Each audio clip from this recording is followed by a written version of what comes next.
नमस्कार। विचारालय में मैं संजय कुमार निषाद एक बार फिर से आप सबका हार्दिक अभिनंदन करता हूं।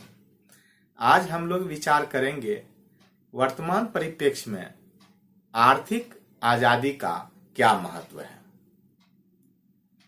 आजादी का मतलब हम सब जानते हैं कि किसी देश के नागरिक को अपने देश में कुछ विशेष अधिकार प्राप्त होते हैं जो दूसरे देश के नागरिक को यानी विदेशियों को नहीं प्राप्त हो सकता है या होता है। उसे आजाद देश कहते हैं या आजाद नागरिक कहते हैं। हो सकता है संविधान के किताबों में इसकी विस्तृत व्याख्या की गई हो, उसमें आप उलझे नहीं। इतना ही जाने कि आपको जो कुछ विशेष अधिकार प्राप्त है वह आजादी के कारण ही है। और जो गुलाम होते हैं या जब देश गुलाम था तो यहां के अपने ही नागरिकों को बहुत सारे अधिकार नहीं थे, उनके अधिकार छीन लिए जाते हैं। इसीलिए उसे गुलाम कहते हैं और उस देश को गुलाम राष्ट्र कह सकते हैं। लोग इसीलिए आजादी चाहते हैं कि अपने इच्छा अनुसार उसे बहुत कुछ करने की आजादी हो जो अपने देश के कानून के सम्मत हो। कानून के द्वारा उसे विशेष अधिकार भी दिए जाते हैं जो दूसरे देश के नागरिकों को, जिसे हम विदेशी कहते हैं, उसे वह अधिकार प्राप्त नहीं होता है। हालांकि सीमित मात्रा में दूसरे देश के नागरिकों को भी सभी देशों में कुछ न कुछ अधिकार मिलते हैं। यह एक अलग विषय है, उस पे चर्चा तो उनके विस्तृत जो ज्ञाता है, जो जानकार हैं, वही कर सकते हैं। हमारा यहां उद्देश्य इस वीडियो को जो बनाने का है वह सिर्फ आर्थिक आजादी के बारे में बात करने का है, क्योंकि यह आर्थिक आजादी धनवान बने हम वर्कशॉप का एक सहायक विषय होगा। इसीलिए इस पर चर्चा कर रहे हैं। इसलिए नहीं चर्चा कर रहे हैं कि हमें इसका लाभ और हानि बताना है या कोई राजनीतिक सवाल खड़ा करना है या किसी तरह का आंदोलन तैयार करना है। हमारा मकसद सिर्फ यह जानना है कि धनवान बनने के लिए क्या आजाद होना जरूरी है? अगर हां, तो हमें किस प्रकार की आजादी होनी चाहिए, यह जानना आवश्यक है। इसको जाने बगैर सिर्फ वहां के नियम जान लेने से कि धन कैसे कमाया जाता है, लोग धनवान नहीं बन सकते। यहां तक कि जिसके पास धन है भी, पर्याप्त मात्रा में धन कमा भी रहे हैं, मैं कई बार कह चुका हूं, वे भी धनवान नहीं बन पा रहे हैं। कहीं न कहीं कारण है। उस कारण को ढूंढे बगैर निवारण नहीं हो सकता है। जब किसी पेशेंट को डॉक्टर के पास ले जाते हैं तो सबसे पहले डॉक्टर रोग के कारण को ढूंढने का प्रयास करते हैं और जब तक ढूंढ नहीं लेते हैं, चाहे वह स्वयं के अनुभव के अनुसार या कहीं डायग्नोसिस करके, जांच करके, तब तक उसका कोई निदान नहीं लिखते हैं, कोई दवा नहीं बताते हैं। तो कारण जानना जरूरी है और फिर उसका उपचार करना भी जरूरी है। धन के मामले में भी ठीक इसी तरह होता है कि पहले हम लोग कारण जानने का प्रयास करेंगे। लोग धन कमा रहे हैं, यानी कि धन इकट्ठा भी कर रहे हैं, जमा भी कर रहे हैं, अर्जित भी कर रहे हैं किसी भी रूप में, चाहे वह वेतन के रूप में हो या बिजनेस से उनकी आय आ रही हो या किसी अन्य स्रोत से भी आय आ रही हो। धन कमा रहे हैं, फिर भी लोग धनवान नहीं बन रहे हैं। कुछ लोगों को यह विश्वास नहीं होता है और यह भी बताया गया है कि बहुत सारे लोग पूरी जिंदगी भर किसी न किसी भ्रम में जीते रहते हैं कि वे धनवान हैं। वे इस भ्रम में इसीलिए रहते हैं कि वेतन के रूप में उनको प्रत्येक महीना धन मिलता रहता है और वह धन कम नहीं होता है, बहुत होता है। इसीलिए वे इस भ्रम में रहते हैं कि वे धनवान हैं। असल में वे धनवान नहीं हैं। अगर नहीं समझ पा रहे हैं तो कोरोना काल के समय का आप उदाहरण देख सकते हैं। कई लोग बिल्कुल रोड पर आ गए, जबकि उसके पहले उनकी अच्छी ठाठ थी, मतलब उनकी कमाई अच्छी थी, चाहे बिजनेस से हो या सर्विस से हो। लेकिन जब एकाएक आय का स्रोत बंद हो गया तो उनके सामने मानो कि अंधेरा छा गया, कुछ नहीं दिख रहा था। ऐसी स्थिति कई बार उन लोगों की भी होती है कि जिनका धन कहीं इकट्ठा है, मान लीजिए किसी बैंक में, और बैंक दिवालिया हो गया। बहुतों ने इस वजह से भी आत्महत्या कर लिया। उसे हम धनवान नहीं कहेंगे।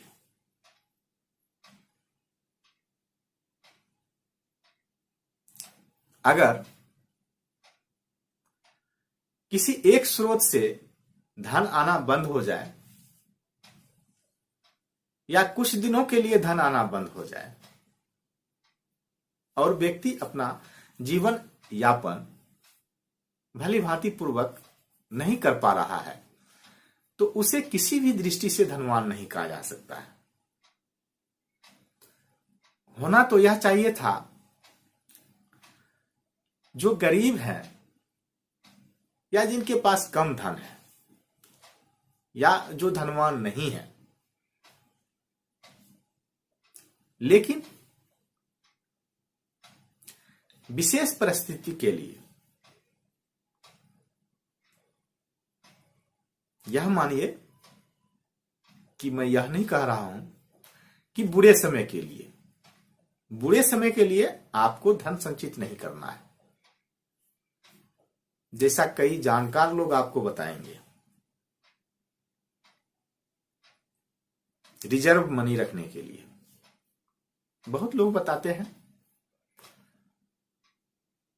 जो इस क्षेत्र के ज्यादा जानकार लोग हैं।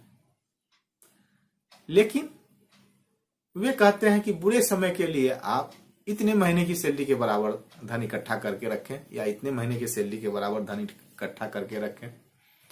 लोगों का अलग अलग विचार रहता है महीनों के संबंध में, कि कोई कहेंगे 3 महीने के रखिए, कोई कहेंगे 12 महीने का रखिए, कोई कहेंगे 6 महीना का रखिए। लेकिन रखने के लिए कहते अवश्य है। वे यह भी बताते हैं कि बुरे वक्त के लिए धन जमा करके रखिए या रिजर्व में रखिए कुछ। मैं वह नहीं कह रहा कि बुरे समय के लिए धन इकट्ठा करना है। धन बुरे समय के लिए इकट्ठा क्यों करना है? धनवान बुरे समय के लिए नहीं बनना है। धनवान रिसोर्सफुल लाइफ जीने के लिए बनना है।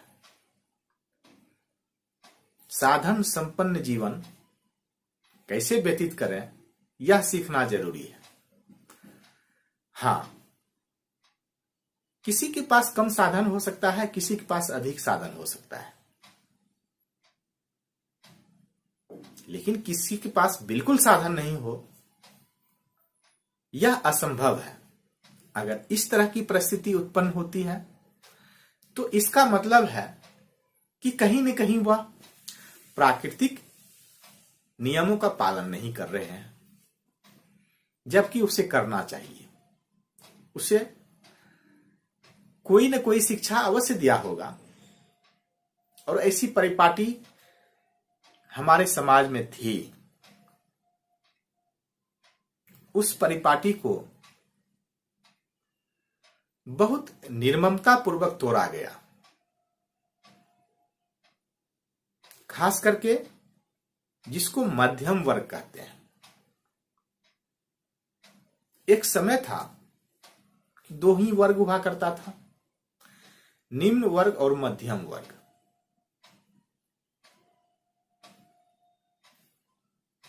उसके अलावा एक ऐसा वर्ग था कि जो पर्याप्त धन था उसके पास और अपने आप को सोसाइटी से अलग रखते थे। यह परिपाटी थी, या आजादी के पहले कहा जाए और आजादी के समय भी कहा जाए। जब आप विस्तृत अध्ययन करेंगे उस नजरिए से नहीं जिस नजरिए से किताबों में पढ़ाया जा रहा है या लोग जो जानकार लोग बताते हैं, तब तो आपको वही दिखेगा जो वह दिखाया जा रहा है और जो दिखाना चाहते हैं। यह सिर्फ भारत की बात नहीं है, अपने देश की बात नहीं है, पूरे विश्व में इस तरह से था। एक वर्ग अपने आप को समाज का हिस्सा मानते ही नहीं थे, उनके लिए सारी व्यवस्था अलग थी,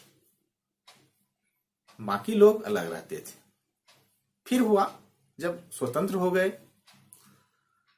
विश्व के अधिकांश देश स्वतंत्र हो गए, तो फिर तीन वर्ग बन गया। हालांकि तीन वर्ग पहले भी था, लेकिन दो वर्ग जो है साथ साथ थे और एक अलग था जिसको उच्च वर्ग कहते हैं। आज भी स्थिति वैसी ही है, तीन वर्ग है, उच्च वर्ग, मध्यम वर्ग और निम्न वर्ग। लेकिन मैं हमेशा से कहता आ रहा हूं असल में दो ही वर्ग है, उसका नाम जो भी आप दे दीजिए। मैं कह रहा हूं एक वे हैं जो धनवान है और दूसरा जो धनवान नहीं है। पहले भी इसी तरह था, एक धनवान था और दूसरा धनवान नहीं था। लेकिन इसमें कुछ लोगों को परेशानी होती थी। परेशानी इसलिए होती थी कि जिसे अभी मध्यम वर्ग कहते हैं, उस समय भी वह वर्ग संघर्ष करता रहता था शिफ्ट करने के लिए, यानी कि अपना वर्ग चेंज करने के लिए, और प्रयास करके बहुतों ने ऐसा किया भी। फिर जब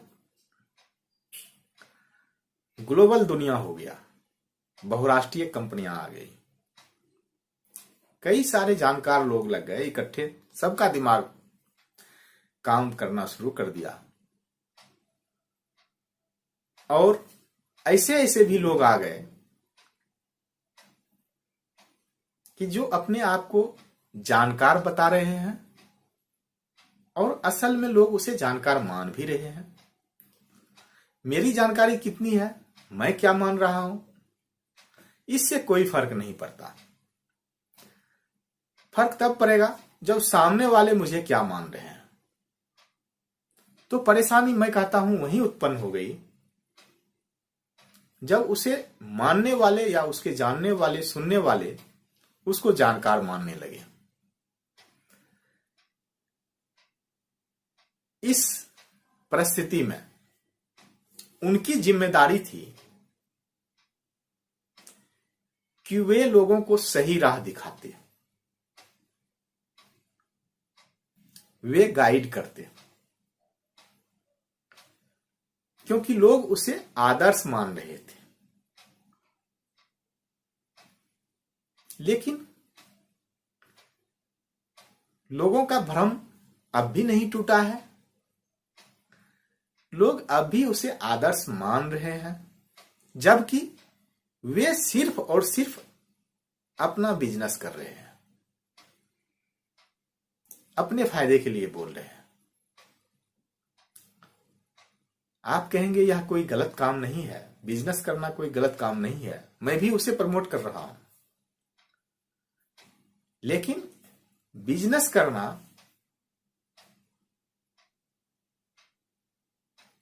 किसी को मिसगाइड करने का बिजनेस आपका अगर हो, गलत राह दिखाने का अगर बिजनेस हो,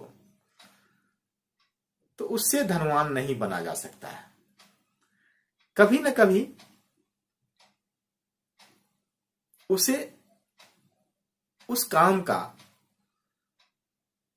दुष्परिणाम भुगतना पड़ेगा, और लोग भुगतते भी हैं। लेकिन एक दूसरे से लिंक नहीं कर पा रहे हैं, और ऐसा कोई तरीका नहीं है कि यह साबित कर दिया जाए कि उस गलत काम के लिए ही या गलत निर्देशन के लिए ही या लोगों का जो आप धन बिना सोचे समझे बर्बाद करवा दिए,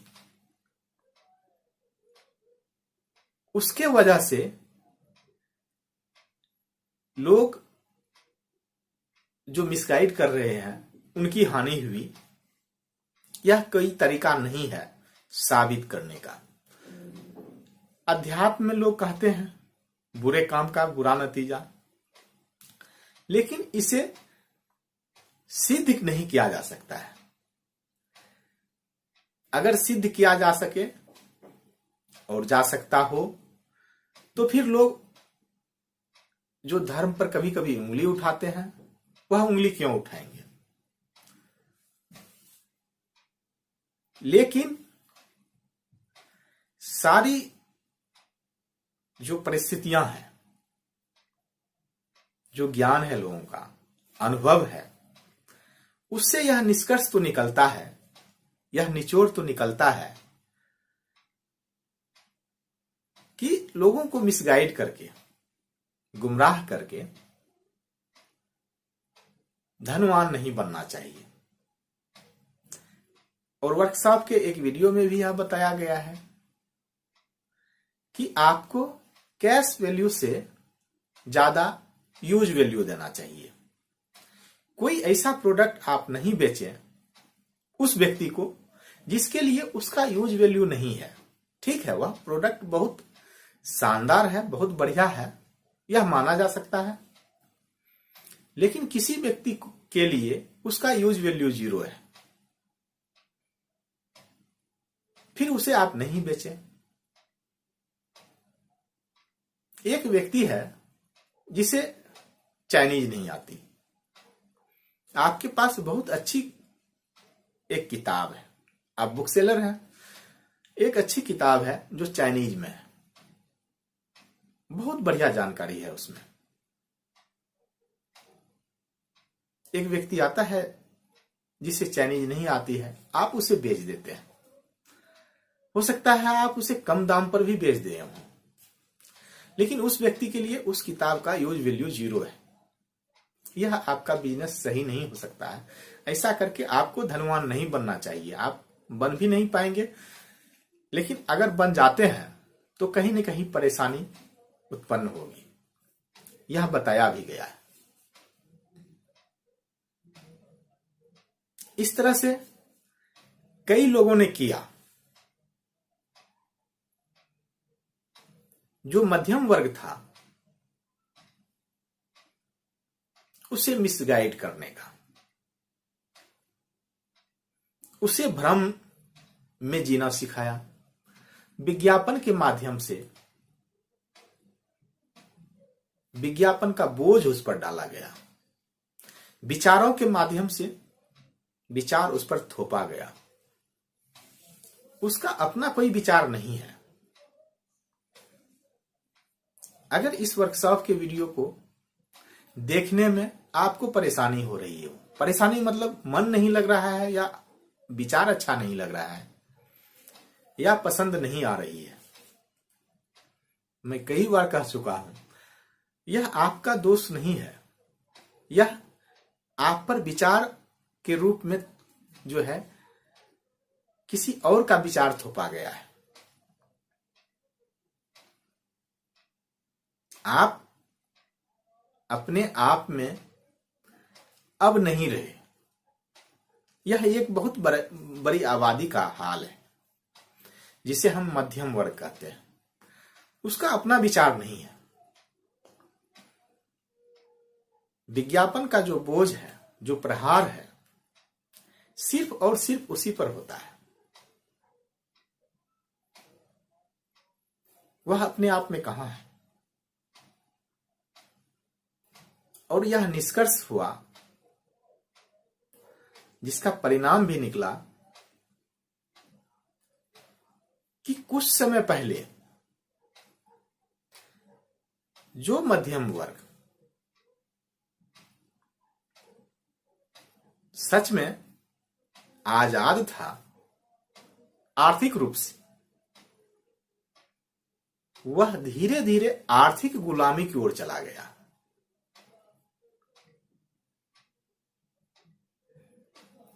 इसका दुष्परिणाम क्या होगा,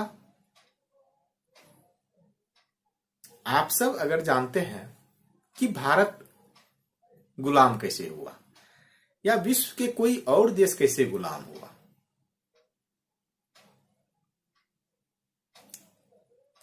सीधे सीधे ब्रिटिश शासन के द्वारा किसी देश को जबरदस्ती बलपूर्वक गुलाम नहीं बनाया गया। यह आप सब जानते हैं। ब्रिटिश शासन का यह प्लान था, योजना था कि पहले आर्थिक रूप से उसको गुलाम बनाया जाए। इसीलिए पहले वह व्यापार करने आए, और व्यापार इतना सुदृढ़ हो गया कि फिर वे अपनी शासन व्यवस्था यहां लाए। असल में वह शासन करने नहीं आए थे, वह अपनी व्यापार बढ़ाने आए थे, और उस व्यापार में उसे जहां भी परेशानी हुई उसको समाप्त करने के लिए वे शासन करने लगे।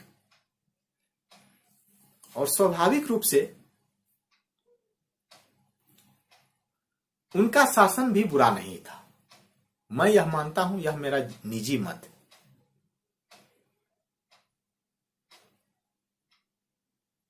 इस पर भी विस्तृत चर्चा नहीं होनी चाहिए, हो सकता है किसी और दिन करेंगे, लेकिन इस वर्कशॉप के वीडियो में तो नहीं, आज तो नहीं। लेकिन आप सिर्फ इतना जान लें कि पहले वे, यानी कि ब्रिटिश शासन या ब्रिटिश शासक, किसी भी देश को आर्थिक रूप से गुलाम बनाते रहे, फिर राजनीतिक रूप से गुलाम बनाए। तो उस समय की परिस्थिति कुछ और थी। आज उस तरह की परिस्थिति नहीं है। लेकिन बहुत बड़ी जनसंख्या आज आर्थिक रूप से गुलाम है। अगर देश का डाटा आप लेंगे तो पूरे देश पे जो कर्ज है वह तो स्वतः प्रत्येक नागरिकों में बांटा जाता है। यह अलग बात है कि बताया नहीं जाता है कि आप पर इतना कर्ज है, इसे आप चुकाकर कर्ज से मुक्त हो सकते हैं। यह संभव भी नहीं है। क्योंकि देश पर कर्ज है, एक नागरिक के रूप में हम अपना कर्ज नहीं चुका सकते। जैसे ही चुकाएंगे अपने हिस्से का, वो तो हमारे हिस्से में फिर कुछ न कुछ आ ही जाएगा। तो आर्थिक रूप से उस तरह की गुलामी तो है ही, लेकिन वह गुलामी प्रत्यक्ष रूप से हमें प्रभावित नहीं कर रही है। आर्थिक रूप से एक और गुलामी है जिस चंगुल में फंसे हुए रहते हैं, जिसे हम लोन कहते हैं या कर्ज कहते हैं या उधार कहते हैं। मध्यम वर्ग जो अपने आप को बड़ा संभ्रांत या कहे कि विचारवान मानते हैं, बुद्धिजीवी मानते हैं, उनकी हालत यही है कि ज्यादातर वे कर्ज में फंसे हुए हैं, चाहे वह कर्ज किसी प्रकार का, किसी उद्देश्य के लिए लिया गया। उद्देश्य क्या था, सही उद्देश्य है या गलत उद्देश्य है, मैं यह नहीं कह रहा हूं, लेकिन वे आर्थिक रूप से आजाद नहीं है।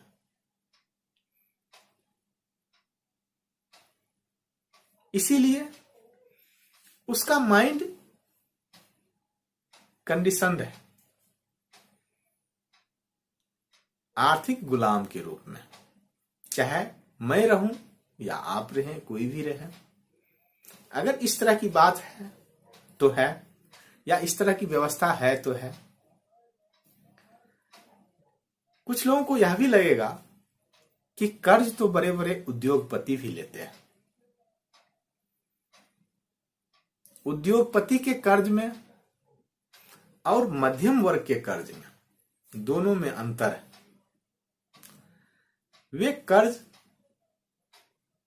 अपनी जरूरतों को पूरे करने के लिए नहीं लेते,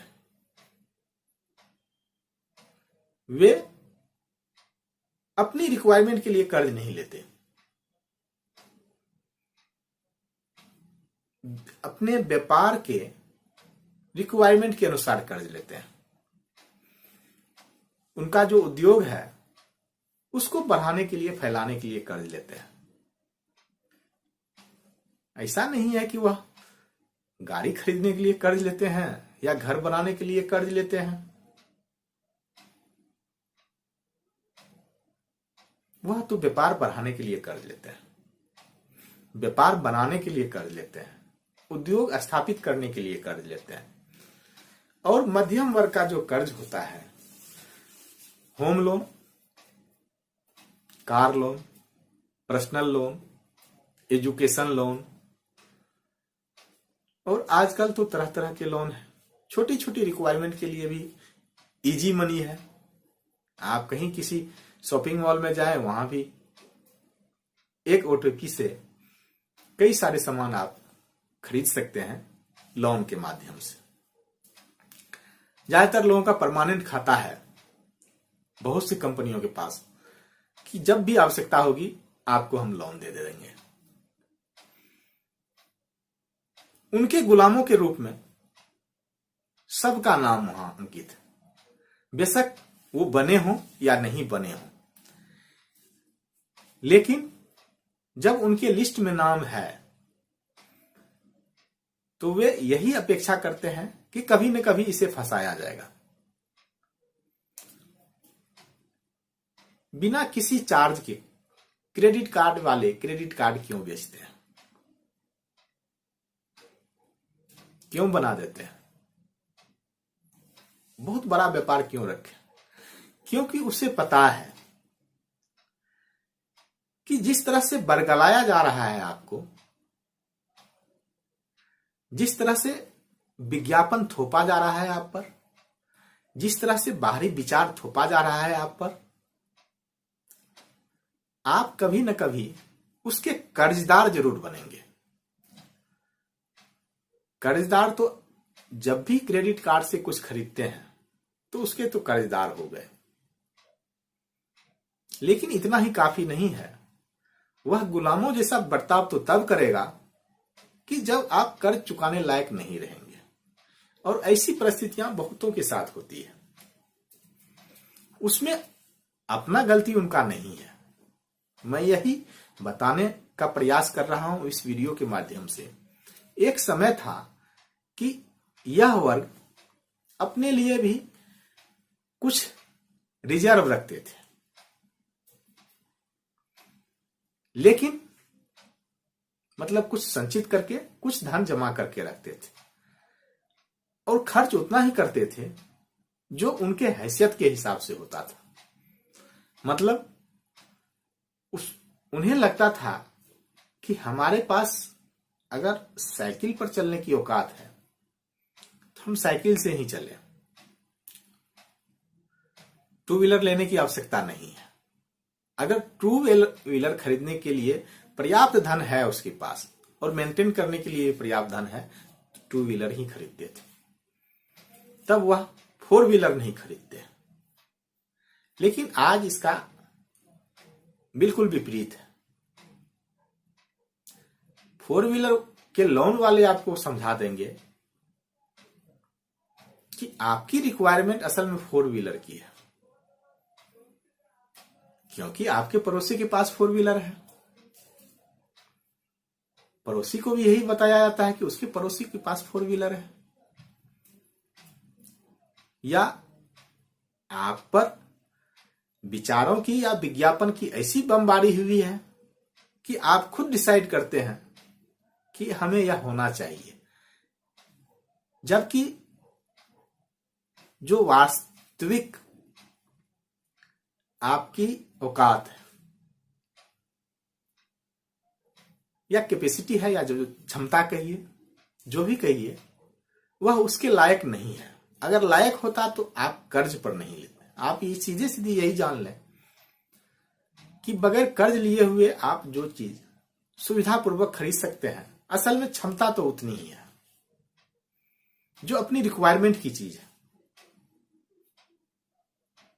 मैं यह नहीं कह रहा हूं कि बिजनेस लेने के लिए आप जो कर्ज लेते हैं वह गलत है, क्योंकि आपका काम ही बिजनेस करना है, तो उसमें बढ़ोतरी करना, विकास करना, यह तो प्राकृतिक नियम है। बिजनेस में अगर रिक्वायरमेंट है कि आपको फोर व्हीलर लेना है, तब तो वह गलत नहीं है, तब आर्थिक रूप से आप गुलाम नहीं बनेंगे। लेकिन बिजनेस की रिक्वायरमेंट अगर नहीं है या सर्विस की रिक्वायरमेंट नहीं है या आप जो काम कर रहे हैं उसमें यह रिक्वायरमेंट नहीं है और तब आप कर्ज लेकर ले रहे हैं, तब असल में आप आर्थिक गुलाम बन रहे हैं। और बन नहीं रहे हैं, आपको बनाया जा रहा है। उस चक्रव्यूह में आपको धकेला जा रहा है जिसे भेदने की कला आप नहीं सीखे हैं। पहले लोग इस चक्रव्यूह से दूर रहते थे, सुखी भी थे, संपन्न भी थे।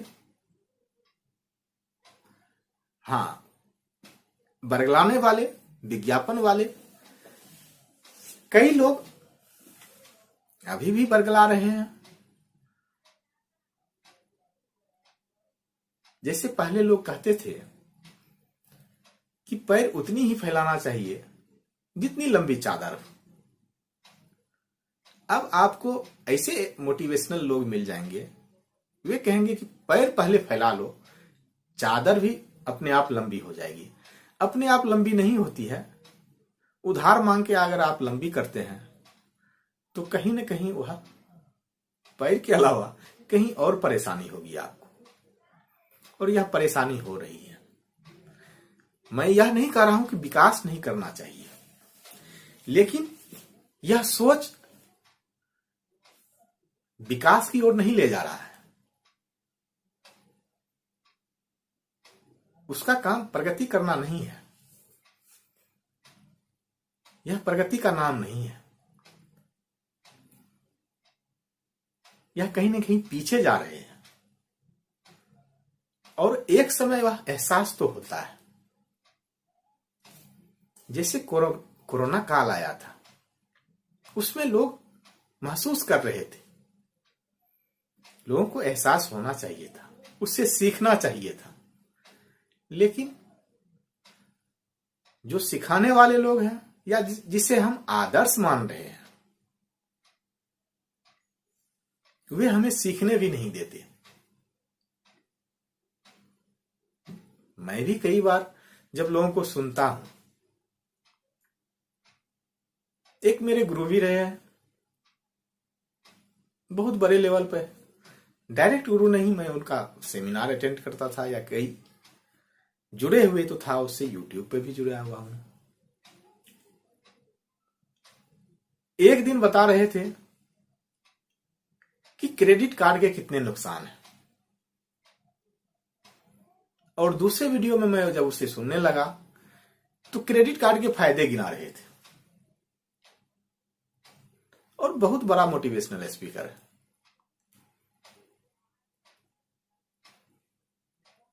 अब उसे आप क्या कहेंगे, ये आप पर डिपेंड करता है, निर्भर करता है,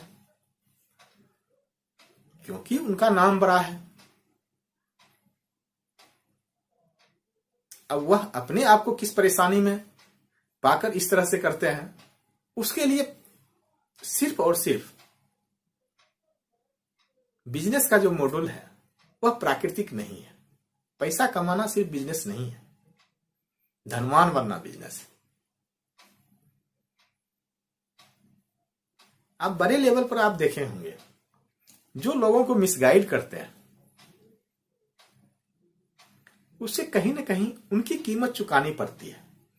बेशक उसे सिद्ध नहीं किया जा सके, मैं आज भी कहा हूं, इसमें भी कहा हूं, उसे हम सिद्ध कर भी नहीं सकते। खुद घर में लोग गंजे हैं और आप ऐसे तेल का प्रचार कर रहे हैं जिससे नया बाल उगा रहे हैं, उस विज्ञापन को आप क्या कहेंगे, उस बिजनेस को आप क्या कहेंगे?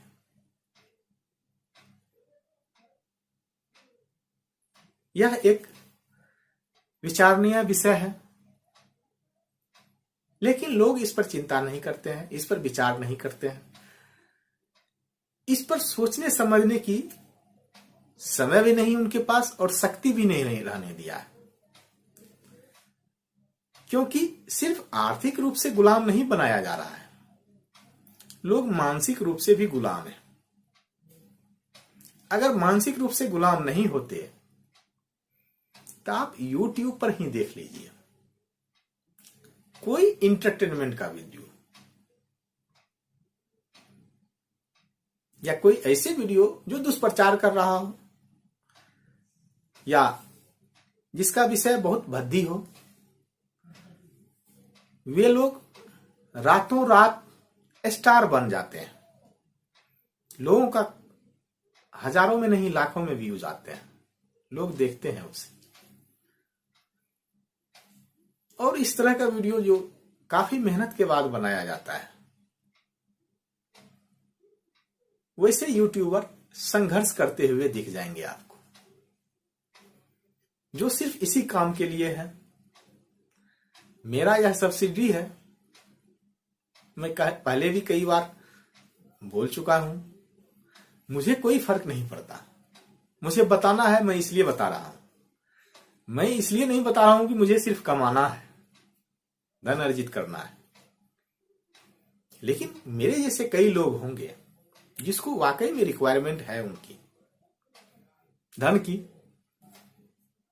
और अगर वे संघर्ष कर रहे हैं तो यह विचारणीय विषय हो सकता है और होता ही है।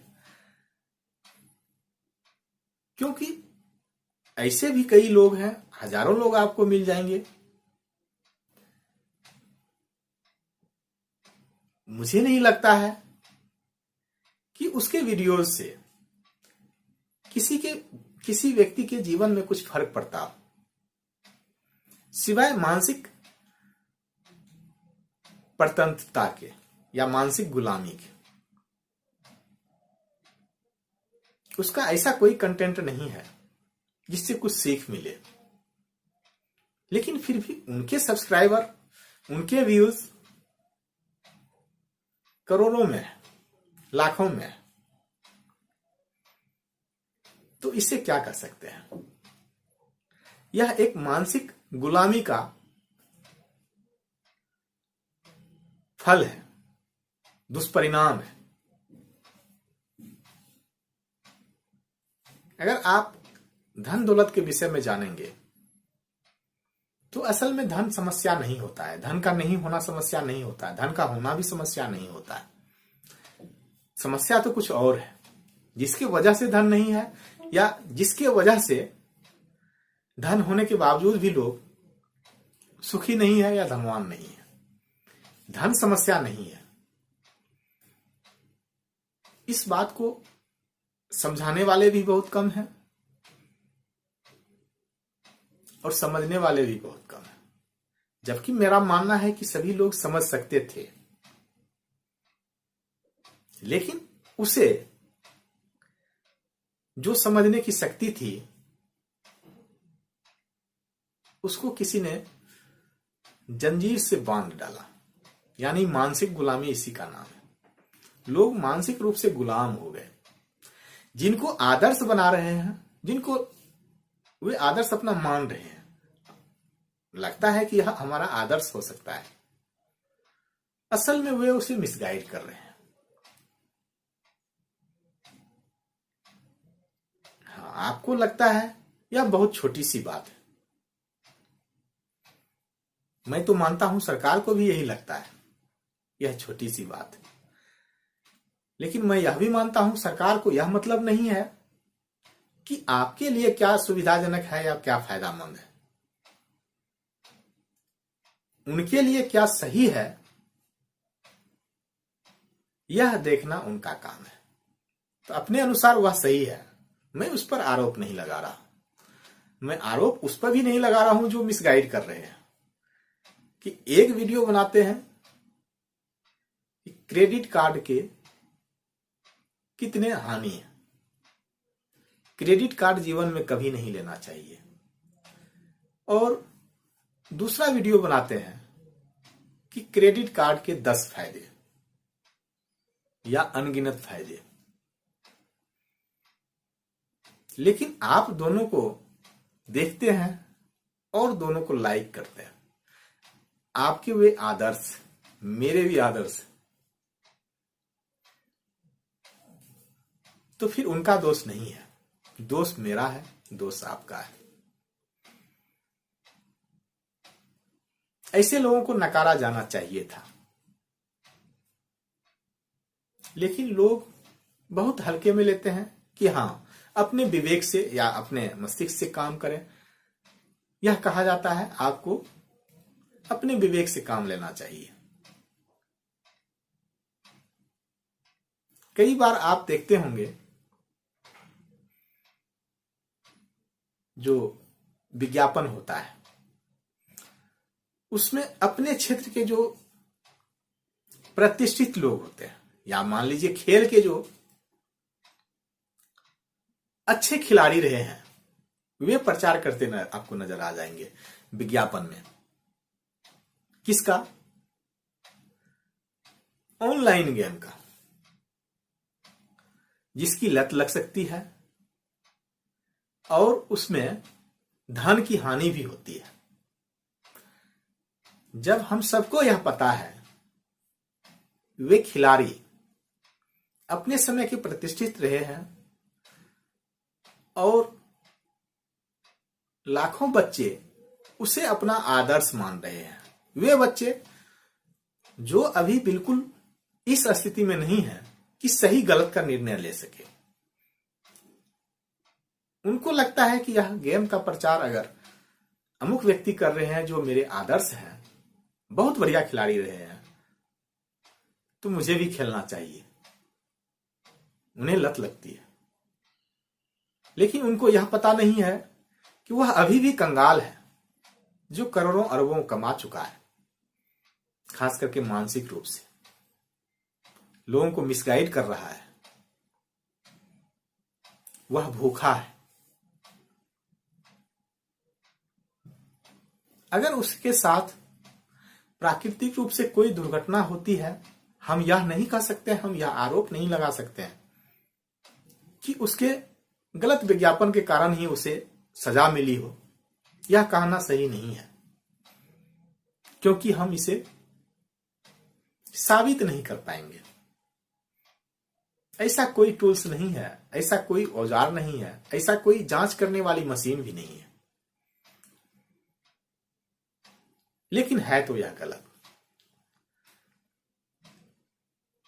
फिल्म स्टार जिसे बहुत लोग अपना आदर्श मानते हैं, सम्मान की दृष्टि से भी देखते हैं उसे, जब वे ऐसे प्रोडक्ट का प्रचार कर रहे हों जो स्वास्थ्य के लिए लाभदायक नहीं है, तो उसे आप क्या कहेंगे? आप करोड़ों कमा रहे थे, कमाए भी हैं, फिर मुझे नहीं लगता है कि आपको वैसा विज्ञापन करना चाहिए जो लोगों के स्वास्थ्य से जुड़ा हो। अगर आप अपनी गलती के कारण धन संचित करके नहीं रख सके, धनवान नहीं बन सके, या बचा नहीं सके, या लुटा गए, तो अपनी छवि को तो कम से कम बचाए रखें। लेकिन उसे पता नहीं, जो समय चल रहा है, जो दौर चल रहा है, उसमें ऐसे लोगों को दूसरे से मतलब नहीं है। बेशक करोड़ों लोग उसे अपना आदर्श मान रहे हैं, लेकिन उसे जैसे ही मौका मिलता है, इसे कहते हैं विश्वासघात। वह धोखा देता है। एक समय था, लोग अपनी छवि बचाने के लिए अंतिम क्षण तक प्रयास करते थे कि अगर उस पर लोग विश्वास कर रहे हैं तो उस विश्वास को बनाए रखें। आज लोग चालाक हो गए, किसी तरह एक बार अपनी छवि बन जाए, फिर ऐसे वस्तुओं का भी विज्ञापन करने में कोई हर्ज नहीं है, उससे कोई परेशानी नहीं है, जिससे बच्चे बिगड़ रहे हैं।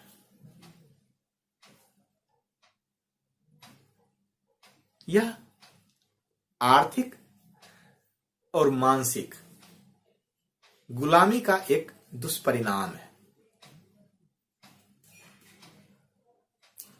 इससे बचना कैसे है, यह सोचना पड़ेगा। यह साधारण विषय नहीं है, यह गंभीर विषय है, और इसे कोई उठा भी नहीं पा रहे हैं।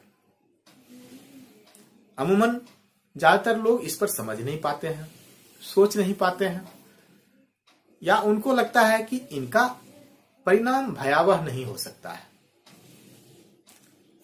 अगर परिणाम देख भी चुके हैं तो एक दूसरे को लिंक नहीं कर पा रहे हैं।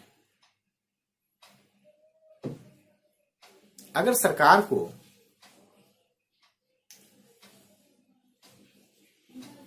किसी को खाने के लिए मदद देनी पड़े आज के समय में, तो इसे बहुत अच्छी रणनीति नहीं कहा जा सकता है।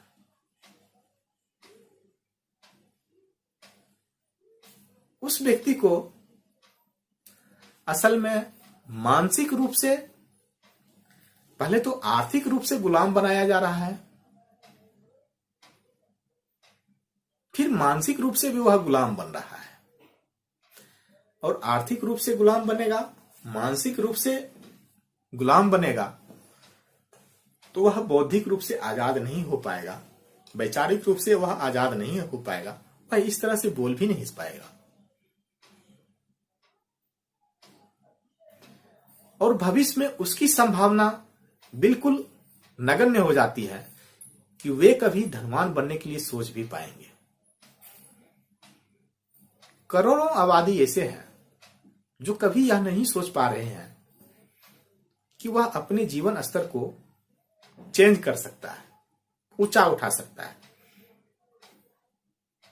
क्योंकि अभी भी उसे गुलाम ही बनाया जा रहा है सबके द्वारा। जिसकी जिम्मेदारी थी उसे उस माहौल से निकालें, वे भी उसको उस माहौल में और अंदर जाने के लिए कह रहे हैं, बिल्कुल ढांचा तैयार कर रहे हैं। एक बार जो गुलाम बनने का आनंद प्राप्त कर लेता है, वह कभी आजाद होना नहीं चाहेगा। यह विषय भी और यह वाक्य भी समझ से परे होंगे बहुत लोगों के साथ। लोग इसे भी नहीं समझ पाएंगे कि लोग गुलामी में रह के भी खुश कैसे रहते हैं। पूरा मध्यम वर्ग आर्थिक गुलामी में है और वह खुश है। अपने आप को ऐसे दिखा रहे हैं, ऐसे प्रेजेंट कर रहे हैं, ऐसे प्रस्तुत कर रहे हैं कि जैसे वह बहुत अमीर हो, धनवान हो। असल में वह आर्थिक गुलाम है, मानसिक गुलाम है वह, लेकिन वह खुश तो हो रहा है। शारीरिक गुलाम भी खुश होते हैं। गुलाम बनकर रहने में उसे आनंद आता है। हो सकता है यह सुनने में अटपटा लगे, लगेगा भी। जहां तक मेरा आकलन है, जहां तक मेरी समझ है, उसके अनुसार मैं एक दावे के साथ कह सकता हूं कि ज्यादातर लोगों को लगेगा कि नहीं, यह गलत है।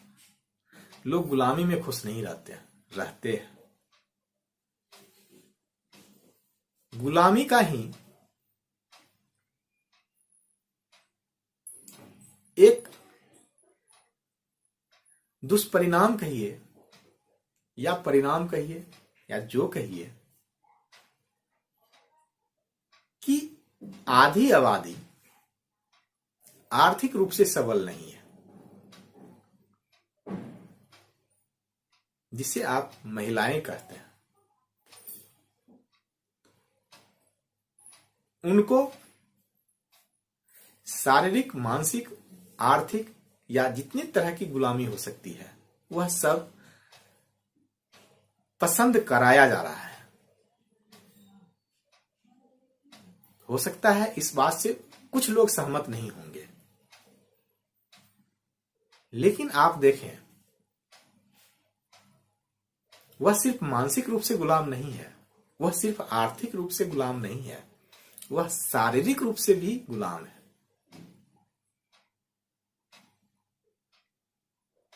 कई समाज में या समाज के जो कमजोर वर्ग हैं, उसमें तो लगता है कि वह एक वस्तु है, या कुछ ऐसे क्षेत्र हैं जहां उसे वस्तु की तरह ही यूज किया जाता है, यह किसी से छिपा हुआ नहीं है।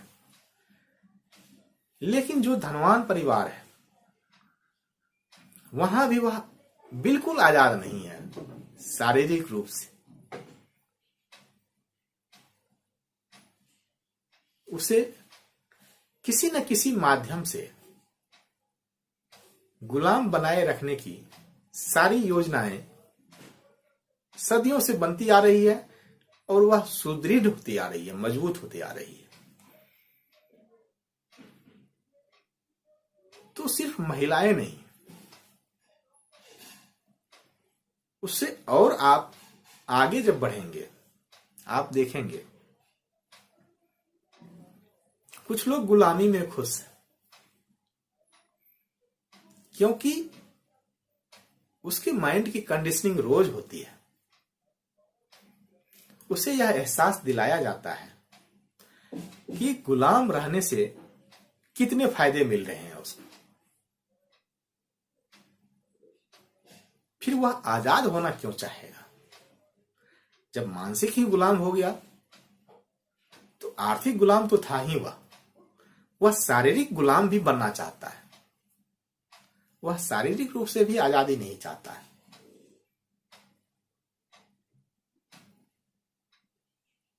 आप बड़े बड़े विज्ञापन भी देखिए, सरकार के द्वारा भी इसी तरह से लोगों को आर्थिक रूप से, मानसिक रूप से और बौद्धिक रूप से गुलाम बनाया जाता है। इसीलिए तो बड़े बड़े पोस्टर लगाए जाते हैं कि इतना मुफ्त देखिए, उसके जीवन स्तर को सुधार दिए। यह नहीं बताया जाता है कि बहुत कम खर्च करके उसको गुलाम बना लिए, मानसिक रूप से, आर्थिक रूप से और बौद्धिक रूप से। फिर शारीरिक रूप से गुलाम तो हो ही जाएंगे वे, और हैं भी। किसी एक सरकार की मैं बात नहीं कर रहा हूं। सरकार मतलब किसी भी पार्टी का हो, उससे मतलब नहीं होता। सबका एजेंडा लगभग बराबर होता है। हो सकता है आप लोग इसे अलग तरीके से देख रहे हो, देखते हो। अगर आपकी भावनाओं को ठेस पहुंचे तो उसके लिए मैं क्षमा प्रार्थी हूं, लेकिन होता यही है, यह आप जान लें।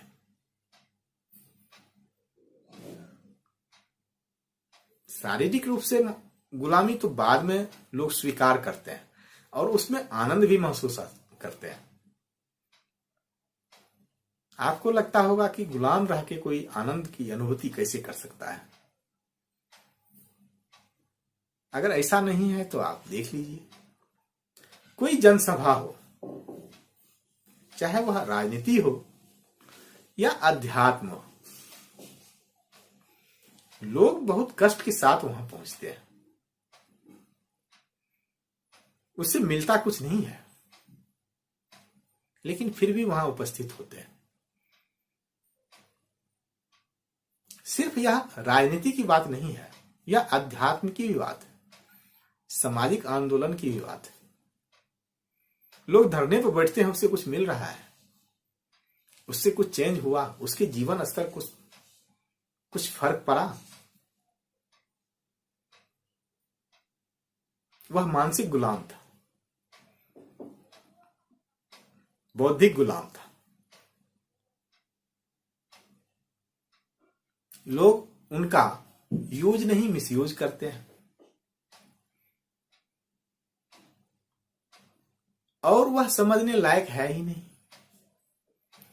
अगर कोई उसे समझाने का प्रयास करे तो उनके लिए वह दुश्मन ही हो जाते हैं, क्योंकि उनके माइंड का कंडीशनिंग इस तरह से हो गया है कि उसे यह एहसास बार बार दिलाया जाता है कि गुलाम रहकर वह बहुत खुश रहेगा।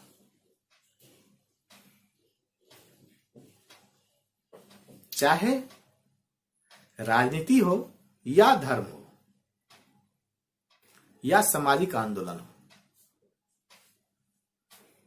सब जगह अमूमन एक जैसी बात है।